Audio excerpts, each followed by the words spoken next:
Welcome to Pop and Lock. I'm Landry Ayers.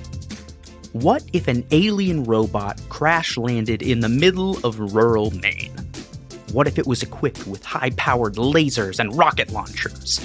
And what if that glorified walking gun didn't want to be a gun? We'll discuss all that and more today because we watched the animated cult classic, The Iron Giant. Joining me today are executive producer at Return on Ideas and returning guest, Sean Malone. Hey Landry, how you doing? And interim director at libertarianism.org, our good friend, Paul Meany. Hiya. Paul specifically has been talking with me about this movie for a good amount of time. We've had it kind of on the back burner for a while, wanted to do an episode about it because it just has a lot of really strong themes that I think our audience would be curious about. But even beyond that, I mean, we can feel free to get into that as well. But beyond that, what makes The Iron Giant to the two of you stand out as a film, as an animated film, as any type of story? I mean, compared to the Disney and Pixar and DreamWorks animated films that it's sort of in the same vein as, it does stand out and has its own distinct style. So what about it makes it special to the two of you? So I didn't watch Iron Giant as a kid. I didn't watch very many animated films as a child. So I actually watched Iron Giant as an adult, and it still broke me down to tears like the little baby I am. But what really shocked me about it is that it's most animated films take place in a fantastical world, not in 1957 Maine. And I think that's really, really interesting that it's the only fantastical element is the Iron Giant, but the rest of it's played pretty super straight for the most part. I don't remember how old I was when I first saw this movie. But I was I was certainly not a little kid. It would have been 17, 18, maybe somewhere in there. And you said it broke you down to tears, Paul, but I mean, it does that to me every time I watch it. It still does it every time I watch it. It doesn't, it hasn't changed. I think, to answer your question, Landry, the direction and the writing in particular from Tim McCanlies, who also wrote Secondhand Lions, which is another one of my favorite movies. Tim McCanlies directed that movie as well. And then, of course, Brad Bird, this was Brad Bird's first feature animated film. And then, of course, he went on to do The Incredibles and, Ratatouille and, Mission Impossible Ghost Protocol, of all things. But it's a beautifully crafted film. It's a beautifully executed film, but also it's just got such powerful characters and such a powerful theme overall about, self ownership and choosing who you are as a person. Free will, those kinds of things. I mean, it's such an amazing film especially in context of so many of the messages that you see in children's animated movies, even in that era, a lot of times not that great or really not even that clear. But The Iron Giant remains one of the best examples of theme in, storytelling of any, adult or children or whatever. And it's just got such a great heart to it that I often describe it as my favorite film if people ask me that question. I definitely throw it up very, very high on the list, and I completely agree that even though it's a children's film, I actually hate saying even though it's a children's film because a lot of kids' films have really important and interesting messages. But I agree that a lot of them boil down to very, very simplistic ideas. And this movie could have existed with just Hogarth, and the message could have been be yourself, but it doesn't. It has the Iron Giant as a kind of a way to talk about the message and not a super cheesy way because he's something alien and different, but that makes it more universal almost. Every character, I think, in this film, every significant character has opportunities to demonstrate their own choices as individuals, and it doesn't treat. It's one of the things I was trying to put my finger on the other day, but the it could rely on stereotypes far more than it actually does. Like there are comical stereotypes of, Dean's sort of beatnik, and there's these kind of like redneck Mainers, and like sailors and stuff like that. But you'd also think that a movie like this would just make the army in general into the big villain.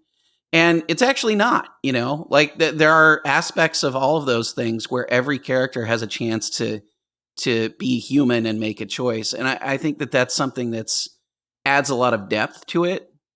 I agree with you, like saying it's for a children's film or whatever. There are tons of films made for adults that do not have this level of depth either. So, And just to go off what you're saying about Dean and individualism and making choices, at the very beginning of the film, Hogarth kind of meets Dean, and Dean kind of goes along with him in hiding the squirrel from his mother. But eventually, they become closer, and they start talking one night, and they're drinking coffee. And he's Hogarth's hyperactive on espresso, and he's talking about his whole life, and he's saying he's bullied in school. Everyone calls him a shrimp, and everyone thinks that he thinks he's better than everyone because he does good grades. But if everyone tried as hard as he did, they could too, so on and so forth. But Dean just replies like, "Yeah, who cares what these creeps think? They don't decide who you are. You decide who you choose to be." I don't know if it's the first instance of that kind of message coming out of the film, but I think that a lot of the movies about how appearances can be deceiving. Like, you might judge someone like Dean, he's a beatnik, you don't know what he could be like, he's just a drifter, a loser, whatever. Hogarth's just a shrimpy kid, the Iron Giant could be an evil alien, but all of that isn't true at all.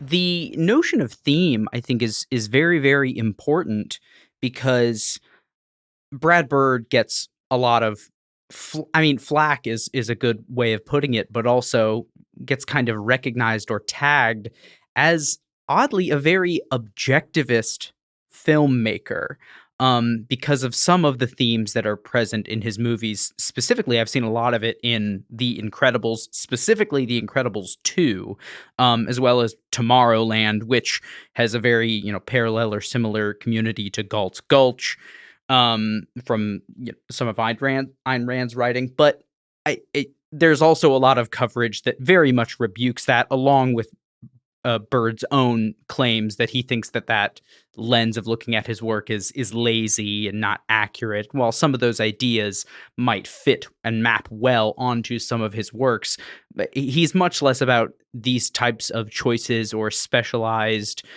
special people in a political sense, and much more in a sort of artistic sense. But there is some objectivist tones to this.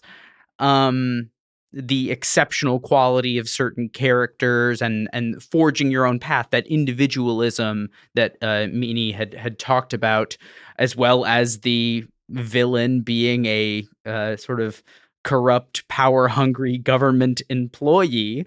But I do think that narrative choice to make that a plot device doesn't really reinforce that notion as a theme in the work. The movie is not about that type of government corruption. It's simply using that archetype as something to drive the plot forward. Whereas the theme that Brad Bird actually pitched this movie with, I believe he said he pitched this movie to Warner Brothers after he had read a treatment of it, and they, I believe, already owned the rights based on a stage musical that had been written by Pete Townsend of The Who, one of his many sort of odd musical projects for the stage that was, just like how Tommy had all these different sort of variations and such. There was a stage play and there was a treatment that was written up by someone, and then Brad Bird got a hold of it, and he basically wrote this version of the script that was based around the idea, what if a gun had a soul and didn't want to be a gun, which I think is really emblematic of what both the two of you have said about wanting to choose who you are and not being limited or pigeonholed into any one thing by other people, but choosing what you can do with your time and what your purpose is. And also is interesting, from a sort of libertarian standpoint to talk about the nature of and purpose of what a gun can do, which is interesting, but for a lot of other reasons. So at the time of working on the movie, something very tragic happened in Brad Bird's own life. His sister was shot by her husband, I think it was, but don't quote me on that. So he was going through a very tough time himself, and while he was grieving, he read about Sylvia Plath's husband, who wrote a short story. I think it's called The Iron Giant, could be called The Iron Man, but about a giant metal man who could fix himself, and it's kind of like a fairy tale to help his children get over their mother's death. Um, but when I was watching the film with my poor, poor mother, who I feel so bad for her watching movies with me, because I kept turning to her and being like, "It's so Aristotelian," and I kept saying all these things. But I think it's kind of true in lots of ways, and not because Brad Bird was reading Aristotle every day of the week and trying to superimpose it, but because the general principles kind of hold true in a lot of ways, that we are what we do, not just what we think, and that we have a choice in a lot of matters, and virtue is a habit that we work every single day, and also other smaller themes like Plato and Aristotle, two great ancient philosophers, have big disagreements over what the role of media should be for educating people. Like, should people be allowed to read poetry or all sorts of plays that are critical of the state? That was very common in Athens. And Plato kind of comes down saying that his ideal republic, the guardians who overwatch the whole state, they would decide what comes in and what people would see and read and make sure that it's of certain quality.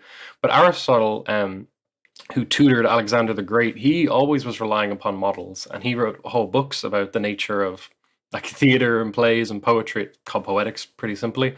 But he showed the importance of imitation, that people learn by imitating their betters, and they need some sort of they need a guide to go off of. So he gave Alexander the Great the guide of Achilles. Now that didn't exactly work out great for Alexander the Great, but you can see the idea of how having standards to imitate and things to look up to, and virtue as a practical means of choosing things. It's not just something you're born with, it's something you have to earn, practice. Yeah, I think you see that theme in a lot of. I mean, just going back to one of the things you said earlier, Landry, but I feel like this theme comes up again and again in Brad Bird's work in particular. But it also comes up again and again. Well, again and again, I should maybe is strong, because Tim McCandless hasn't done that much stuff in general. But like, this theme carries over so strongly in Secondhand Lions, that like the pairing of Brad Bird and Tim McCandless as writer and director in the case of The Iron Giant is just, it's kind of lightning in a bottle to some extent, because especially if you care about these kinds of ideas, just because I think you had two people who were really in sync about that core philosophical idea. It is interesting to me that and you can see this all the time, but it's really fascinating to me where people can create something just by focusing on theme that has a really philosophically profound quality to it, without actually being necessarily students of philosophy or people who are really setting out to be, philosophers or whatever. And I think that there's kind of a lesson there for a lot of we're doing this for libertarianism.org. I mean, there's a lesson there for a lot of libertarian communicators out there, because you don't have to slam people over the head with the message that you are trying to push. Rather, what you need to do is build characters and have their characters be tied in deeply to a particular theme. And I think that's kind of the beauty of this in a very Aristotelian sort of way, right? Like, it is actually using the characters to model, and the characters in the plot to model a particular type of philosophy and the way that you should live, right? And it's also, like, as an added bonus, it's not only really well done, it's also a really good message about, that exact kind of thing that Paul was talking about, the work that you have to do every day to be the person that you actually want to be. It does not come out of the box. And in some cases, Iron Giant being a very good example of this, what you are born with may actually conflict directly with the person that you want to be, and it's even harder work than other people are going to have to do, and I think that the fact that the Iron Giant makes that choice and then reaffirms that choice repeatedly, and maybe this is the part where we should talk about the added scenes in the in the 25th anniversary edition. Please go ahead. So the theatrical release cuts out what is essentially a flashback to the Iron Giant as definitively a robot that was created by an alien race to commit genocide, essentially. And you actually get some scenes which I personally really wish weren't cut in the original release, because they're really, I think they add a lot of value in setup for how powerful the Iron Giant is as a weapon. He is an absolutely devastating weapon. And you get a little taste of that at the end of the movie when it's sort of revealed that, and I suppose anybody watching this is going to have to deal with spoilers here, but they're listening to this. But, at the end of the movie, the Iron Giant ends up having to protect Hogarth. And it is in those moments that he chooses to sort of turn, well, in some cases, he's just attacked and defends himself kind of unthinkingly. But he also has to defend Hogarth. And when he's doing that, you get a little glimpse of how dangerous he actually is. His sort of weapon systems activate and all this kind of stuff. But in the 25th anniversary edition, you get a lot more of that, and it's better set up. It's just from a narrative, like just from a writing standpoint, I think it's a better storytelling element there. My idea of the film, I watched the regular version. My idea was always that like he crash landed on Earth, and that kind of like reprogrammed him, or like kind of wiped his memory or something, and he's basically like a new person. And I kind of, this is really weird, but I kind of see like a similarity between the Iron Giant and Futurama, because in Futurama, Bender gets like shocked, and that changes his whole programming. And it's kind of like this message that you're not born to do one thing, and we can always change our perspective on the world. Now, that could be because you get your antenna stuck in a light bulb or fall from space, but whatever it is, we're not stuck in one path in life. Yeah, I think that's absolutely the catalyst for it. But I think what that really does, because the Iron Giant basically spends most of that movie repairing himself, and you'll notice that's actually really strongly. I don't even know if I would say it's implied. It's pretty much directly stated, because the moment that the Iron Giant loses it sort of loses control, basically, and stops trying to not be a gun. The final injury that he has, which is a little dent on his head, pops out, and he is fully healed at that point. Which really suggests that, like, the fully healed version of the Giant, like physically healed version of the Giant, the version that is as the manufacturer intended, is this horrifying killing machine. But I love that, actually, because it really reinforces the idea that you have to make a choice. You have to consciously choose. It's not necessarily the default state. So, yeah, the catalyst for him, hanging out with Hogarth is that he's injured, and he's kind of a return to infancy to some degree. Like, he's kind of a toddler the entire time. But once he regains his entire faculties, then he has full agency, and now he has the opportunity to say, okay, am I going to be a gun, or am I going to be, in his case, Superman, which is just kills me every time. It's just such a heroic moment. Do not get me started on him flying up and closing his eyes saying Superman. When I first watched this movie, I was like 21 or something. Dude, just bawling my eyes out every time. I know. Every time. Who would have ever thought that Dominic Toretto, Xander Cage, Groot himself, Vin Diesel, would be having us all weeping like that with this role? I tell you, I can't believe it sometimes. It's true. It's honestly, it's astounding, because he barely says anything. And it's a testament to the really amazing, innovative animation work and writing, but just the teamwork and the production behind this movie is truly incredible. Everyone came and complimented one another in really, really amazing ways, and I think that the process that went into making this movie is just as emblematic of some of these themes that we've talked about as the narrative that the film tells in and of itself. So when Brad Bird was sort of attached to this project, it was in the midst of this big transition and a lot of acquisitions between Warner Brothers and Time Warner and things that were going on. So studios were changing, and Brad Bird had been working, he'd been a consultant on The Simpsons for many times, and he'd worked with, he did things here and there, but never had a lot of like sole creative control.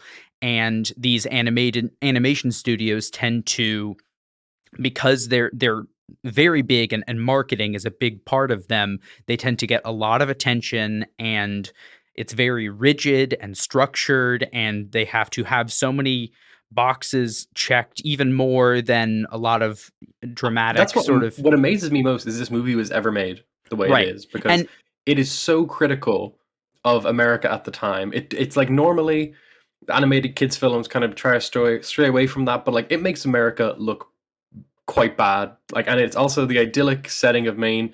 It's kind of like this underlying fear that it's a gorgeous little place and you love seeing Hogarth's life, but at the same time, every newspaper in the movie has these terrible apocalyptic headlines that you can't help but think like, yeah, nuclear Armageddon's just on its way. Duck and cover, kids.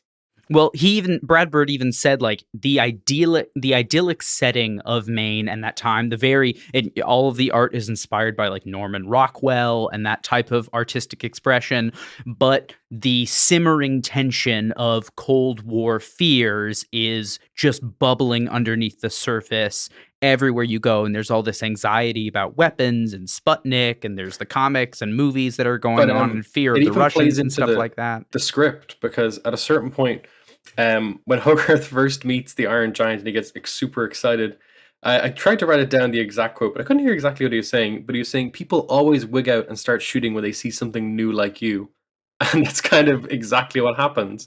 But a lot of the movies about how the mainstream culture or the mainstream way of viewing things isn't always correct. And sometimes you got to rely on shrimpy, nerdy kids, beatniks, and all sorts. Right, which is what Brad Bird was trying to do with the production, because they came to him and Time Warner had failed with this Quest for Camelot animated feature where they were kind of trying to emulate a lot of other studios at the time, and it was a tremendous flop. It did very, very poorly, so they were very, very hesitant with the Iron Giant. But in doing so, they also gave Brad Bird and his studio a lot of leeway and more autonomy than they were used to working on an animated picture. And that type of so it was more autonomy, but they also had less time and money to make this movie. Something like half the budget that they would normally be expected for this, and half the time. So they're having to both cut corners and innovate using new technology, like in literal animation software that is being developed and sort of is new at the time, but also having to do so for, sort of necessity is the mother of invention in that sense. But in doing so, Brad Bird kind of created a very kind of Skunk Works-esque way of working that sort of, by taking these big risks, ended up paying off. But the problem, it didn't pay off though at the box office. It paid off in time. Right, but what we have realized looking back is that a lot of the reception to the movie was actually very, very it was very good. It just didn't get seen by a lot of people because it was a marketing failure. The Iron Giant did not have they had like one poster that was produced. It didn't get a lot of, they didn't want it to be Quest for Camelot, so they weren't promoting it a whole lot. It did not get the press that people were expecting, but when people saw it, they really, really enjoyed it. It just didn't get in front of enough eyes. And so the Iron Giant came to be seen as this sort of interesting, built-up character that could be used for all of these amazing things, but was then lost, which I think is really interesting and ironic because, I mean, just within the past couple of years, he has been put into both Space Jam 2 and the Warner Brothers Multiversus like Battle Royale game, which are just two tremendous cash grabs. He was in Player One as well, I think. He was in Ready Player One also. Right. Yeah. Right. Yeah, I mean, look, all that stuff. So there's all kinds of this like behind the scenes aspects of a lot of these things that are really fascinating. I do think that there's some saving grace to this a little bit, because although the Iron Giant character has been in a couple of these other things, I have yet, and maybe I'm about to jinx this to some degree, but I've yet to hear a lot of people recommend like remaking the film, which I desperately hope does not happen in this case. Right. Nor a sequel. But I will say, if they remade the film, it's the perfect time, because tensions, America's kind of going back to the same place it was before, with international tensions and fear of the other. So I think, maybe it wouldn't be good, but it'd be the right time. Yeah, of course it wouldn't be yeah, I don't think the same lessons would come out of it though. So that's kind of the problem with I think honestly, like a lot of it is just this incredible focus on craft that Brad Bird had. And like, also, by the way, let's just pause for a second and note that Brad Bird was one of the first people to be brought on board by John Lasseter coming into Pixar, and like, really built what the Pixar describes as their brain trust and that kind of thing. And I don't think that, one, obviously he was already kind of becoming well known in animator circles, but I think the Iron Giant really solidified that, recognition of Brad Bird as this really phenomenal. I've heard people say the Iron Giant is a movie for animation students. Like, a lot of people look up to it as quite genius and artistically styled. I wouldn't know anything, but I believe it. It's interesting because Cal Arts students were brought on to help in the crunch time of producing it at one point, interestingly enough. So it wasn't just that they look up to it, but that it was sort of a proof that they can be just as involved as the people who are professionals. Yeah, and for those who don't know, that John Lasseter was at Cal Arts before being tapped by Steve Jobs, actually, to head up Pixar. I also want to say something else about this that I just always really loved, which is that you're right, Paul, that a lot of this movie is about sort of finding or breaking through stereotypes and finding, the value that people contribute, even though, the shrimpy kid or the beatnik or whatever. But I also want to say that almost very few of the characters are actually stereotypes, even the villains. Yes. So okay, yes. Well, I don't know. I guess for the time, Christopher McDonald's Kent Mansley. Which, by the way, Kent Mansley is just my favorite name for a government agent. It's just so perfect. But Kent Mansley is, first of all, breaking the stereotype of the hyper competent government agent that you would have kind of seen in the 80s and 90s and whatever.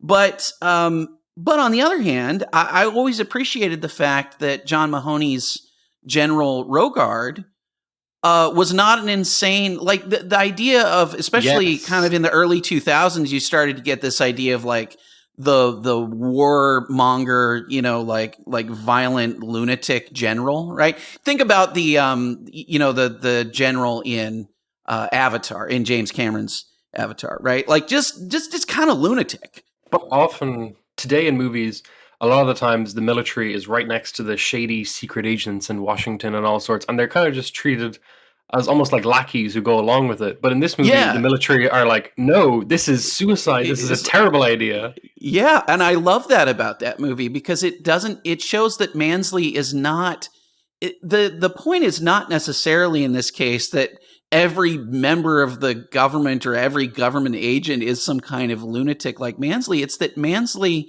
as an individual has gone down this path, and other individuals who are in similar positions of power to Mansley don't agree with him. And so we can actually have that conversation too. It's not so black and white that it's like, here are all the bad guys on this side and here are all the good guys. It's like, well, we've got one lunatic here who then, the end where Mansley's like, launch the missile. And he's like, are you kidding? And then, of course, General Rogard actually like forces Mansley to stay there, which is like, oh yeah, I remember that too. Okay. So if you'll permit me to start doing some libertarian reaching, possibly too far reaching, but I think a lot of the movie, Mansley isn't like an evil guy, and I think it's the movie kind of does a little bit of this, but I don't think Mansley's like evil. I think he's just been influenced by the world he lives in because there's a certain part where he's talking to Hogarth and he's trying to convince him. He's like, Hogarth, just tell me where this thing is, and he's talking and he's saying everyone wants what we have, and we have to destroy them before they destroy us. And it kind of just goes into exactly what Hogarth said earlier, that people will wig out, they'll go crazy, and they'll start shooting us, and they see something new. They're not ready to see the Iron Giant. But like, Mansley isn't an evil fellow. In a lot of ways, he's just trying to look out. It could be anything. It could be absolutely anything that the Iron Giant is, and he doesn't know. He's absolutely terrified, and so he doesn't do anything he does out of a sense of evil. It's most of the time out of kind of a sense of duty and paranoia, but also caring. But it shows how your perception of people can just be influenced by your fear of them. That most people. So when Hogarth first encounters the Iron Giant, he's a child, so he just thinks it's great. It's the best thing ever. Well, and it's a child who also loves monster movies. Yeah. So he's loving it. 50s sci-fi and like the idea of like the 50-foot robot, it's just like the greatest. It's the greatest thing a kid could have. But when Dean first meets the robot, he runs away, of course. And then eventually he comes to a kind of detente and he says, okay, the giant can stay in my house for a night or so. And eventually he's calling up Hogarth saying, you got to get this guy out of here. But then they start to work together making art. And you can almost see that, like, yeah, of course, if you only view other people as a danger and you can't get anything from them, you're never going to want anyone new or anything different. And you're always going to view outsiders as only a bad thing. Yeah, so Dean has always been probably my favorite character in the film, maybe apart from the Iron Giant himself. But in part because, going back to kind of what I'm saying, like, Dean is a beatnik. But Dean also, like, he's not high all the time. He's not, like, Dean doesn't even quite fit the stereotype of beatnik. He's actually a pretty practical guy in a lot of ways. He is not living off of, welfare or charity or anything like that. He's making a living. He is actually a really interesting character because he has a business that he runs that he seems to take seriously. But also that business fuels his passion, his art, and those kinds of things. But also, like, as a character, I think Dean represents reason and openness, which, like, you don't really get as clearly with any of the other characters, right? Like, Hogarth just represents kind of wonder and excitement for this new thing. But Dean actually pauses and says, okay, this giant can be dangerous. He's not oblivious to the fact that, like, he's with a child who, potentially needs to be protected from this thing. But he's also curious enough and intelligent enough and reasonable enough to say, okay, but I don't need to assume that. I don't need to assume that the giant is this monster. So let's see what happens. I also love that Dean says, it's not my style to report someone to the authorities at some point. But I think as well, like, he's a reasonable person, but he doesn't need every answer out there in front of him. Like, it's kind of funny that when he talks about his junkyard, he's like, am I a junk man or am I an artist? And it doesn't really seem to bother him whatever he is because he's happy. It doesn't really bother him the perception of others. And it's kind of just a throwaway line that goes over you. But if you look into it a little bit, you're like, damn, this script is just covered in ideas. Well, I love that because honestly, like, a lot of times you see kind of beatniks or, and maybe this is, my kind of atheism and whatever kind of playing into this a little bit, but like, you see a lot of these kinds of characters that end up being beatniks or hippies or whatever. And yeah, they end up being the cool character in the film, or they end up being the one that has like the little piece of magically sage advice or whatever in this moment. But they're also like nuts most of the time. They're people who kind of dumb, like, are sometimes absent-minded, right? Yeah, and also they just believe everything, like, oh, your chakras and what, and it's just like, okay, like, I don't want that character. I want the character like Dean, who is actually just a pretty normal dude, but does his own thing, He's in rural Maine, yet he likes jazz. He likes espresso. He's sort of, you get the sense that maybe he's traveled a little bit, or at least he's read about other parts of the world, and he's not, afraid of the other so much, and that's such a great thing. I was reading a statistic the other day, and it said that most people who ever lived before the 20th century only ever travel, like 95% of people only travel 30 kilometers away from their home. Now, I'm not sure of the exact validity of that quote, but the general idea is there that most people throughout history are not used to seeing something wildly different, even wildly different people, let alone giant robots. Well, and I mean, just look at how the movie or how all the other townsfolk treat the sailor at the beginning who sees, the Iron Giant emerge. That's the first thing I was thinking of. Right. Like they all he's a complete nutcase, right? Like, and Dean being the perfect man, as always, says, he says, like, if someone has to defend the cooks, if no one does, who will?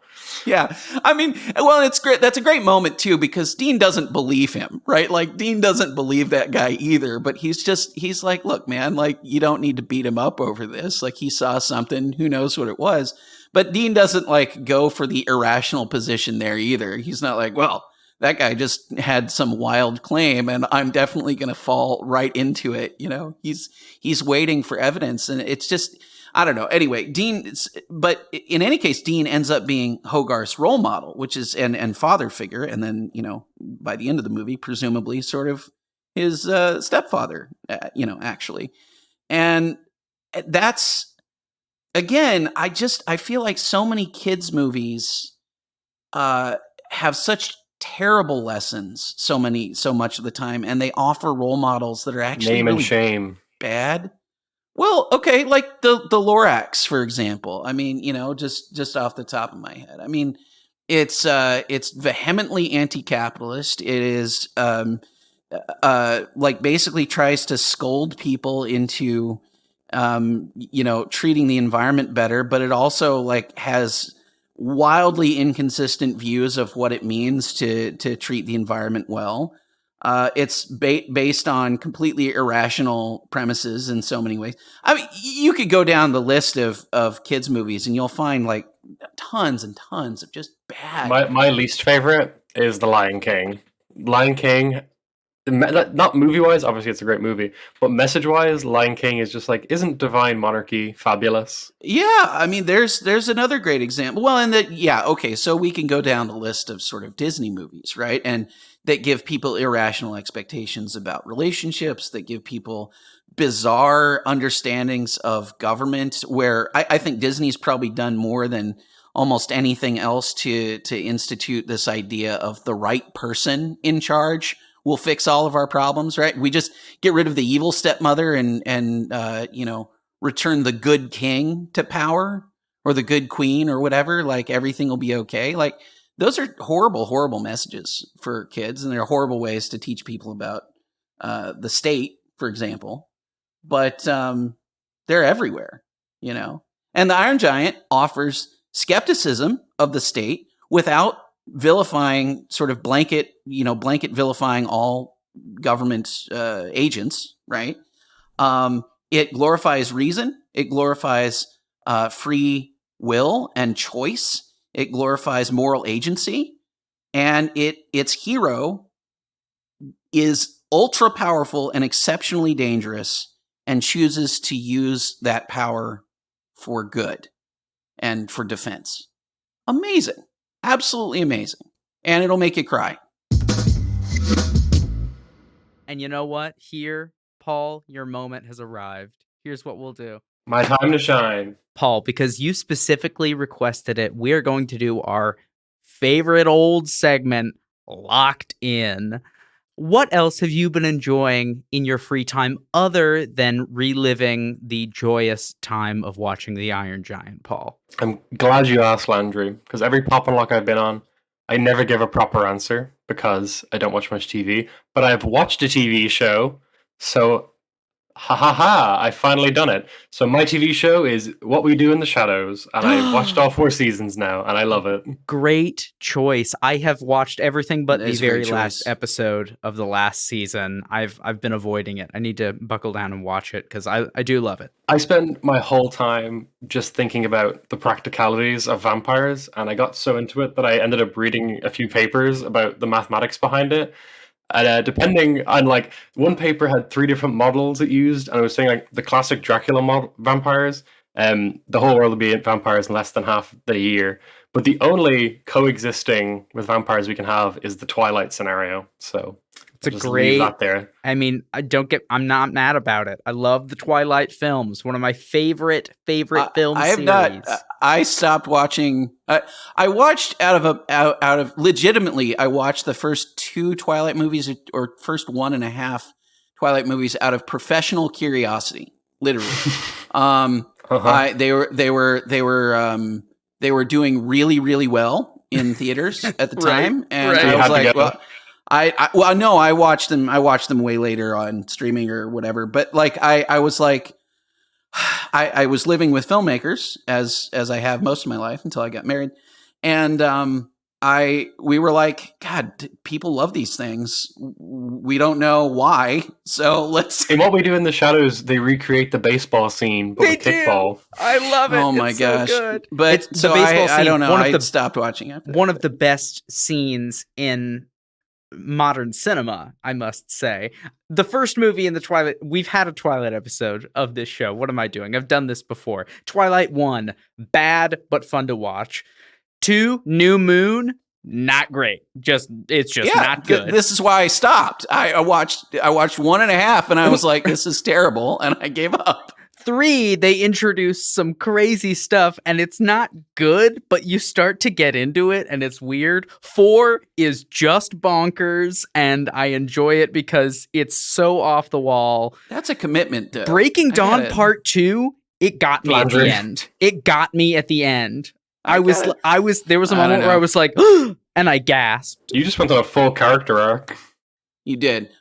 What We Do in the Shadows, I'm gonna bring this back to this for a second, is I am so impressed with the TV series because the movie is phenomenal. If you haven't seen, if anybody hasn't seen Taika Waititi's like mockumentary version of, and Jermaine Clement's mockumentary version of What We Do in the Shadows, like the film, the feature film, it is so phenomenal. And when they announced the TV series, first of all, my gut was like reaction was negative because I was like, you cannot translate that. And then 2, I didn't want to see those characters from the film recast as weaker, less funny versions for the TV series. And they avoided it entirely by making the show about the broader world of like the vampires and adding different characters outright. And then as an added bonus, we've gotten cameos of Jermaine Clement and Taika in the series. So like it actually ended up being perfect, and that's phenomenal. It's phenomenal, Paul. I'm glad you're checking that out, Paul. That's great. I watched Dahmer, which is like as anti Iron Giant as you can get. I feel like it is very, very well made, utterly horrifying, and I do not necessarily recommend wallowing in that level of just human evil. Is it a TV show or a movie? It's a series. 10 episodes on Netflix. Evan Peters is phenomenal. Richard Jenkins is phenomenal. Molly Ringwald, oddly enough, shows up as Dahmer's stepmom. I haven't seen Molly Ringwald in years. She does a great job. It is utterly horrifying, however, because you spend the first 4 or 5 episodes. Oh, I love how they did it though, which is that they really focused on his victims. So what you do is like every episode for the first like 5, you get to know one of the people that he killed in a pretty, more extensive way. But that only makes it worse because then you see what's going to happen. And then you see what happens, and they do not pull a lot of punches in terms of like the gruesome aspects of things. It's just utterly, but it's also like as a libertarian, if you want something that will make you reinforce your hatred of the cops, oh boy, Dahmer is way up there. The cops got like Dahmer's neighbor called the cops on him dozens of times, and actively told the cops that he was probably killing people or probably doing something horrible in that apartment. They did nothing for a year, like nothing. It's insane. Anyway, that was gruesome. And then last night, I wanted to shift gears radically and introduced a friend of mine to Edward Scissorhands for the first time. So I haven't watched a lot of new stuff recently, but I did, however, just start reading a book called Gideon the Ninth, which I'm really, really enjoying. It is a sort of science fantasy novel set in this world where there's all these houses of like necromancers that like control various mystical powers of life and death, and they're summoned. Some of them are summoned to this planet by the emperor, who's this like undying king, to like get to get brought into this like order and become priests of the world or whatever. But there's like sword fights and very witty banter and like kind of modern language in it, which normally in like a TV show I find very annoying unless it's done very well. But in this context, I don't mind it at all. And there's enough mystery and vagueness and very well written descriptions outside of the dialogue that make up for it and make it really, really interesting. And it's part of the Locked Tomb series by Tamsin Muir. And it's just a really, really fun. I don't know what's going to happen, but there's sword fighting and necromancers and tombs and space flights. It's kind of like Dune meets Gormenghast, meets This Is How You Lose the Time War. It's really, really interesting and fun stuff. Really easy to read, but I don't even know where it's going to go. I'm only a third of the way through the first book, but I already highly recommend it. Gideon the Ninth. Thanks for listening. As always, the best way to keep in touch with us and get more Pop and Lock content is to follow us on Twitter. You can find us at the handle @PopandLockPod. That's Pop, the letter N, Lock with an E, like the philosopher, Pod. Make sure to follow us on Apple Podcasts, Spotify, or wherever you listen. We look forward to unraveling your favorite show or movie next time.